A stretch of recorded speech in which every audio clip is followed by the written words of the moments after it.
আমার জীবনের সব শেষ, আমি আর বেঁচে থাকতে চাই না। তো এটা অনেকেই ভাবে। কেন ভাবে? যখন তার স্বপ্নগুলো ভেঙে টুকরো টুকরো হয়ে যায়, যখন তার চারপাশে অন্ধকার নেমে আসে, যখন সে অনেকটা ক্লান্ত হয়ে পড়ে। তো সেই সব মানুষদেরকে আমি বলবো, দেখো, যখন একটি গাছের পাতা পুরো ঝরে পড়ে যায়, সে কিন্তু অপেক্ষায় থাকে, ধৈর্য ধরে থাকে, ভরসা করে থাকে বসন্তকালের আশায়। সে জানে বসন্তকাল আসলেই আমি আবারও সবুজে ভরে উঠব, আমি আবারও রঙিন হয়ে যাব। তো যারা ভেঙে পড়েছে, যেই সব মানুষরা বা ভাবছে সব শেষ, আমি আর নিজেকে বাঁচিয়ে রাখতে চাই না, তাদেরকে বলবো, ধৈর্য ধরো, অপেক্ষা করো, ভগবানের ওপর ভরসা রাখো। জীবনে যেমন সুখ আসলে তাকে হাসি মুখে বরণ করে নাও, দুঃখটা আসলেও তাকে হাসি মুখে বরণ করে নিতে হবে। হ্যাঁ, তবে কারো জীবনে সুখটা বেশি, দুঃখটা কম, কারো জীবনে আবার সুখটা কম, দুঃখটা বেশি।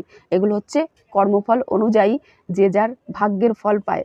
তাই বলবো, নিজেকে শেষ করে দিও না, অপেক্ষা ধরো, ধৈর্য ধরো, আর ভরসা করো ভগবানের ওপর। সব দেখবে ঠিক হয়ে যাবে এবং আগের থেকে অনেকটা আরও তুমি আনন্দে থাকবে।